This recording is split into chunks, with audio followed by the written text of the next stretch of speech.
Bom dia, vamos então começar o estudo da termodinâmica e nesse vídeo em particular eu vou conversar com vocês sobre os pré-requisitos necessários para entender a termodinâmica. Então, na verdade, nesse vídeo, agora nesse primeiro vídeo, o que eu vou fazer é lembrar alguns conceitos que a gente já viu, principalmente em gases, e que eu vou usar de novo em termodinâmica. Então, o primeiro conceito que eu vou recapitular com vocês é o conceito de gás ideal. Lembra que gás ideal é um gás idealizado, que só existe no mundo das ideias, e daí gás ideal. É diferente de um gás real, por exemplo, oxigênio, nitrogênio. E quais as simplificações? Bom, vale lembrar que os físicos gostam de fazer simplificações. Eles pegam a realidade e tentam entender a realidade colocando em modelos bem simples, cujas contas são fáceis de fazer. Por quê? Porque aí a partir desse modelo fica mais fácil agregar outros conceitos para deixando cada vez mais complexo, mais perto da realidade. Então, por exemplo, lembrando disso, lembra que primeiro a gente viu a queda livre sem a resistência do ar, e a queda livre não existe na natureza, para depois colocar a resistência do ar e, portanto, deixar uma queda mais complexa. Nesse sentido, os físicos primeiro eles criaram um modelo mental chamado gás ideal, que tem as suas semelhanças com os gases reais, mas que é um modelo bem simplificado, que as contas são mais fáceis de trabalhar com as contas, mais fáceis de fazer. Então, quais são as hipóteses de um gás ideal? A gente sabe que um gás ele é formado por inúmeras partículas, um gás real, e no gás ideal também. A gente sabe que no gás real essas partículas são pequenininhas, mas no gás ideal elas são tão pequenas que elas nem têm tamanho algum, o que é impossível, né? Por menores que sejam as moléculas de um gás real, elas têm algum tamanho. Mas para deixar mais simples as contas, o que se faz é assumir que o tamanho das moléculas de um gás ideal é zero, não existe tamanho. O que mais? Num gás real, lembra, a gente já viu isso, num gás é o estado mais energético da matéria, né? Pelo menos, na verdade tem o mais energético ainda o plasma, mas os três níveis básicos da matéria, sólido, líquido, gasoso, o gasoso é o mais energético, onde a substância já ganhou tanta energia que as suas moléculas, as suas partículas já conseguiram escapar e agora elas conseguem se movimentar praticamente livremente e ocupam assim o volume do recipiente que elas estão inseridas, que elas estão contidas. O gás ele tem essa característica, as moléculas do gás, primeiro no estado sólido, lembra que as moléculas eram fortemente ligadas, vibrando bem pertinho uma da outra, elas foram ganhando energia e aí elas conseguiram se desvencilhar um pouco umas das outras, as ligações entre elas ficaram enfraquecidas e elas poderiam escoar assim e ocupar o formato do recipiente, quando elas então se tornaram líquidas. E aí se você der mais energia ainda, essas moléculas começam a vibrar tão rápido que elas conseguem escapar por todo o recipiente, por todo o ambiente em que elas estão. E aí elas atingiram o estado gasoso. Então, um gás real, ele ocupa todo o recipiente que ele está. O gás ideal também. Qual é a diferença? A diferença é que num gás real, quando as partículas estão se movimentando, antes delas colidirem, elas interagem um pouco entre elas. Interagem bem menos do que interagiam nos sólidos e nos líquidos. Nos sólidos, as ligações entre elas, as forças intermoleculares, são muito grandes. Nos líquidos já é um pouco menor. Nos gases reais, essa interação é fraca. Mas para o gás ser considerado ideal, não podia ter interação nenhuma, lembra? As partículas elas só colidem, elas só interagem entre as colisões entre elas e as colisões com as paredes do recipiente que o contém. Entre duas colisões quaisquer, elas andam em movimento retilíneo uniforme. Elas não ficam nem mais rápidas nem mais devagar e nem desviam a trajetória. Elas vão em linha reta. Até quando? Até colidir com a próxima molécula ou com a parede do recipiente. Então essas são as principais hipóteses para que um gás seja considerado ideal, né? Existem algumas outras hipóteses, mas essas duas são bem importantes. E a gente viu também, quando a gente estudou gases, que para um gás real, oxigênio, nitrogênio, argônio, seja lá qual for, para um gás real se comportar de uma forma parecida com um gás ideal, esse gás real ele teria que estar a altas temperaturas e baixa pressão. Quanto maior for a temperatura de um gás e mais rarefeito ele for, um gás real, mais ele se comporta como um gás ideal. E a gente viu também como é que se comporta um gás ideal. Como é que se comporta um gás ideal? A gente viu que o gás ideal ele se comporta através da equação de Clapeyron, PV igual a nRT. Na verdade, a equação de Clapeyron é a síntese, né, é o resumo dos trabalhos aí de Charles, Gay-Lussac e Boyle, que estudaram essas três grandezas, essas três variáveis de estado, pressão, volume e temperatura, e chegaram a relações que foram sumarizadas, sintetizadas por Clapeyron. A equação de Clapeyron é uma equação que só serve para o gás ideal. Se fosse um gás real, essa equação seria um pouco mais complexa e nem é vista no ensino médio, porque a matemática já fica um pouco mais difícil. Não é tão mais difícil, mas essa daqui é bem mais simplificada e vale só para o gás ideal. O que mais que a gente precisa lembrar? A gente precisa lembrar rapidamente quem são essas grandezas aqui. Como eu já falei para vocês agora há pouco, esse V é o volume do gás. E lembra que o volume do gás é sempre igual ao volume do recipiente que o contém.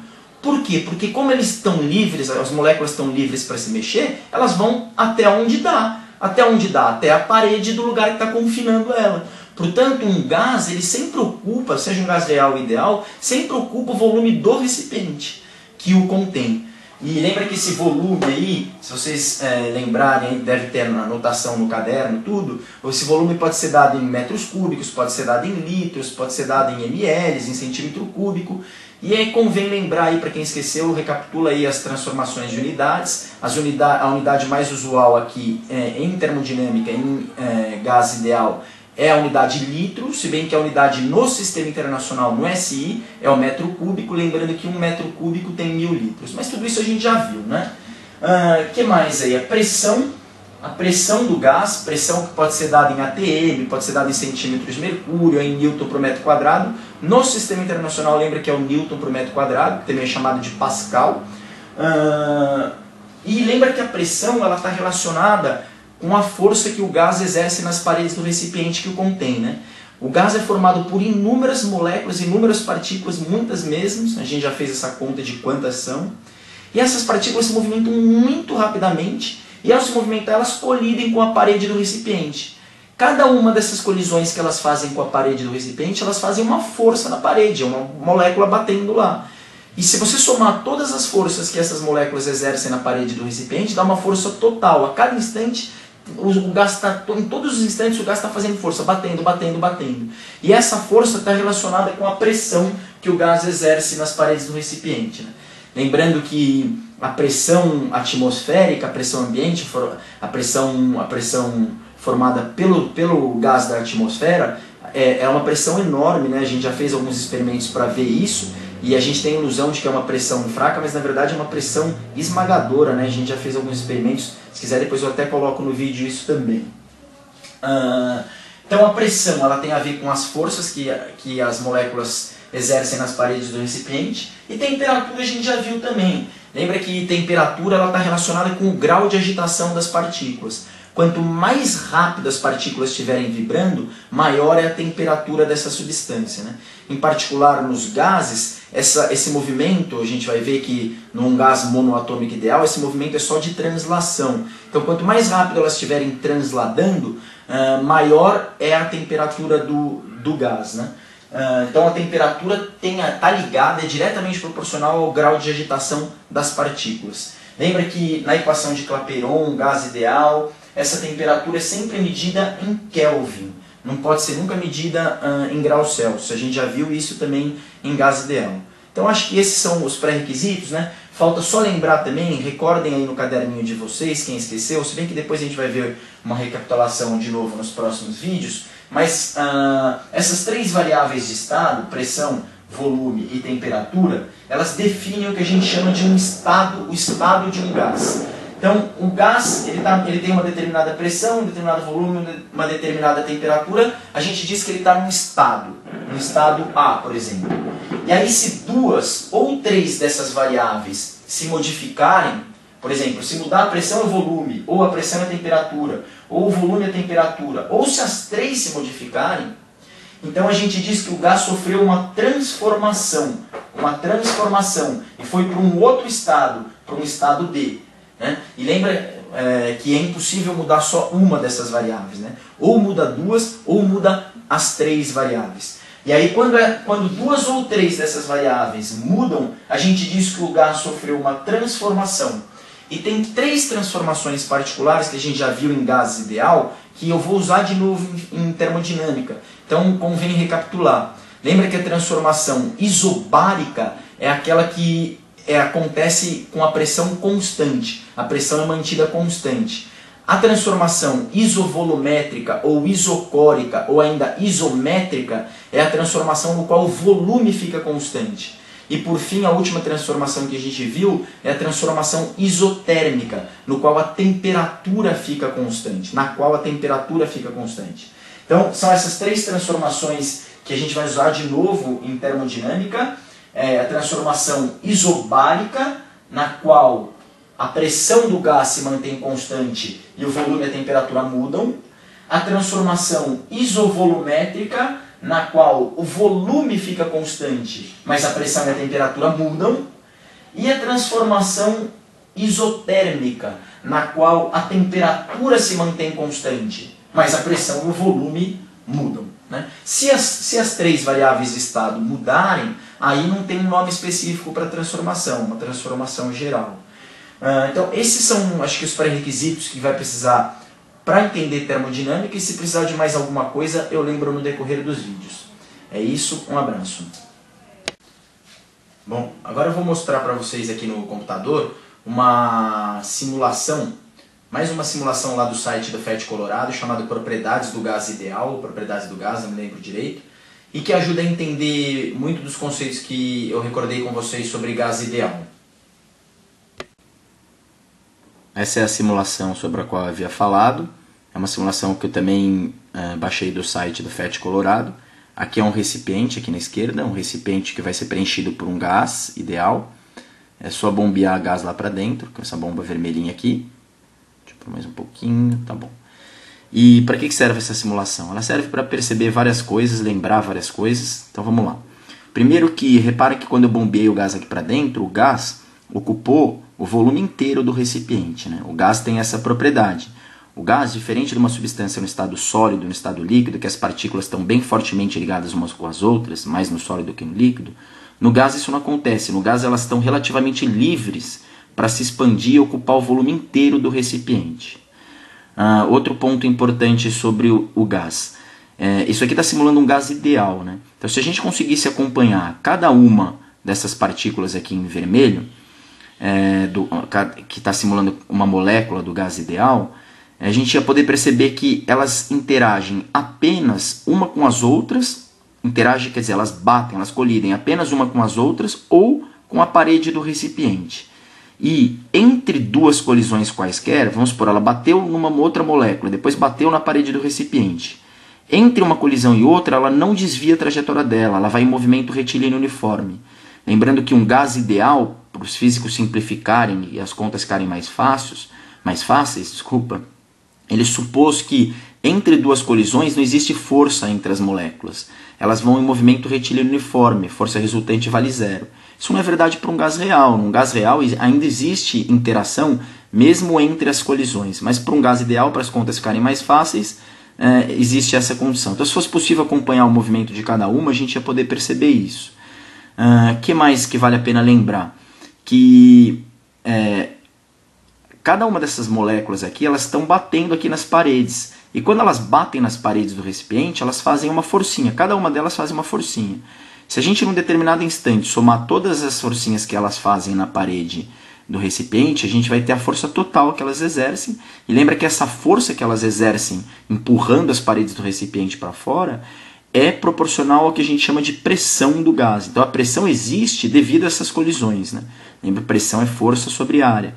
Então essa força que as moléculas exercem quando colidem nas paredes do recipiente, é essa força que está empurrando as paredes do recipiente para fora, é essa força que é proporcional à pressão do gás. O que é interessante? Essa simulação é uma simulação que é dinâmica. Quando a gente desenha o gás ideal na lousa, o desenho lá das partículas é estático. Então isso daqui é importante vocês Por que eu quis mostrar essa simulação? Porque toda vez que a gente vai ver a termodinâmica de gás ideal, e toda vez que eu estiver falando de gás ideal, vale a pena ter uma imagem como essa na cabeça, né? Uma imagem que gás ideal é formado por inúmeras partículas, todas elas em constante movimento e todas elas colidindo com as paredes do recipiente que a contém e fazendo força, fazendo pressão nas paredes. Essa imagem dinâmica é importante ter na cabeça quando eu estiver falando de gás ideal. É óbvio que essa simulação ela tem as suas limitações. Cada uma dessas partículas aqui, para ser um gás ideal mesmo, elas não poderiam ter tamanho algum, lembra que a gente já viu isso? E fora isso, a quantidade de partículas por cada centímetro cúbico, se eu pegasse um centímetro cúbico aqui ó, com o mouse, um pedacinho aqui de volume de gás ideal, um gás ideal a pressão ambiente, ele teria da ordem de quintilhões de moléculas, né? Lembra que a gente já fez essa conta antes? Se a gente pegar uma porçãozinha, né, de gás ideal, existem mais moléculas nessa porçãozinha, em 1 centímetro cúbico de gás ideal, do que existe pessoas na face da Terra, né? É uma quantidade incrível de gás, e isso vale também para o gás real, né? Essa simulação aqui é particularmente importante, ela é legal, porque depois, mais para frente, eu vou relembrar com vocês também as transformações isobárica, isovolumétrica e isotérmica, e ela ajuda a fazer essas transformações, né? Aqui a gente tem um manômetro, esse reloginho aqui, na verdade é um manômetro, um medidor de pressão. Aqui a pressão está sendo medida em atm. Esse vermelhinho aqui em cima é um termômetro, aqui a temperatura está sendo medida em Kelvin. E aqui embaixo tem uma fonte que eu posso adicionar calor, e aí a temperatura vai aumentando, observa. Ou eu também posso retirar calor colocando gelo, né? E aí a temperatura vai diminuindo. E aqui no menu direito ainda é possível colocar algumas opções de temperatura constante, ou volume constante, ou pressão constante. Então a gente vai usar essa simulação para lembrar essas transformações também. É isso.